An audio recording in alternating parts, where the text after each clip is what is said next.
네, 오늘이 중요한 이유는 물가 상승세 둔화 그리고 경기 침체 시작 가능성이 제기되면서 연준이 금리를 예상만큼 못 올릴 것이다 라는 이야기들이 나오기 시작했죠. 더 나아가서 전문가들 44%는 올해 말에 금리를 내릴 거라는 기대감까지 가지고 있습니다. 여기에 중국이 경기 재개를 하게 되면서 경기 침체가 얕을 것이라는 희망까지 나왔어요. 거기다가 유럽은 또 경기가 회복됐다라는 시그널들을 보여줍니다. 그러니까 시장이 금리에 대한 두려움을 줄여나가고 있죠. 문제는 파월의 입에서 이런 말을 한 적은 없다라는 거예요. 오늘 4시에 금리 결정을 하고 나면은 4시 반에 기자회견을 할 건데 금리 인상을 어디까지 할 건지 그리고 금리 인하 가능성이 얼마나 있는지를 기자들이 아주 집요하게 물어볼 겁니다. 하지만 그걸 조심스럽게 예상해 보면은 오늘 파월 입에서 기대감을 주는 발언은 없을 거라고 봐요. 파월이 오피셜하게 말할 정도로 물가가 확실하게 잡힌 것도 없고 경기 침체가 심해서 경기 회복에 도움이 되는 말을 해야 될 필요성도 없습니다. 괜히 기대감을 주는 말을 했다가 오히려 인플레에 불만 지를 가능성이 높기 때문에 오늘 파월의 입에서 시장이 원하는 기대감은 없지 않을까 싶은데요. 그래서 인플레를 올리지 않는 시장에서는 부정적인 발언을 할 가능성이 있다라고 봐요. 왜냐하면 금리를 0.25% 올리는 거기 때문에 시장에서는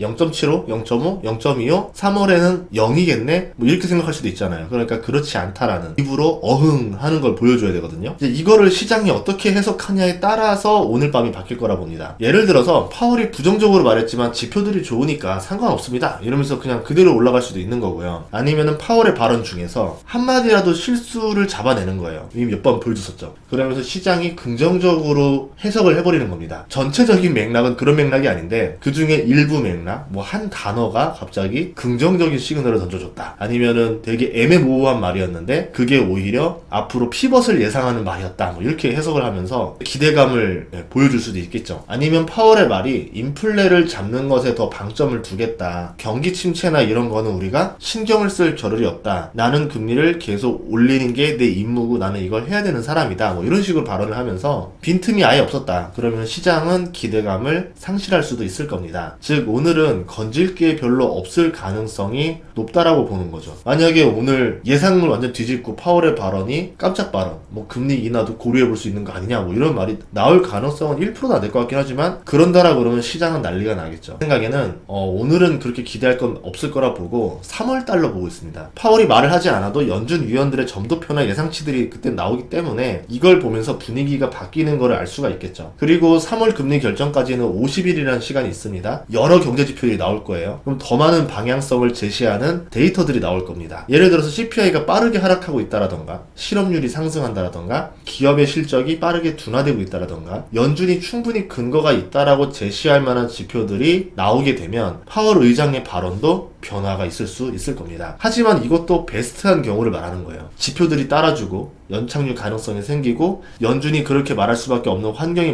만들어져야 파월의 입에서 우리가 기대하는 말이 나올 수 있을 겁니다. 그렇기 때문에 파월의 말이 나오기도 전에 시장이 먼저 달릴 거라는 거죠. 어쨌든 파월의 말은 선행지표가 아니라 후행지표일 게 뻔하기 때문에 파월의 오피셜이 나오고 나면은 금리 변화도 과거의 사례처럼 시간의 여유를 별로 주지 않고 움직일 가능성이 높다라고 봐요. 연말에 금리를 인하한다라고 할 경우에 파월은 가장 늦게 말할 수 있는 타이밍까지 기다렸다가 말할 가능성이 높습니다. 그래서 파월의 입을 그리 기대하진 않아요. 우리가 알고 있는 자료들 말고 파월의 입을 열게 만들 이벤트가 2가지 정도 있다라고 보는데 그 중에 하나는 경기 침체라고 봅니다. GDP가 2분기 연속 둔화되었을 때를 말하는 건데요. 그렇게 될 기미가 지금은 보이지가 않아요. 미국도 GDP가 4분기에 2.9% 상승을 했고 유럽도 마이너스일 줄 알았는데 오히려 플러스로 성장하는 모습을 보여주면서 시장이 놀랬죠.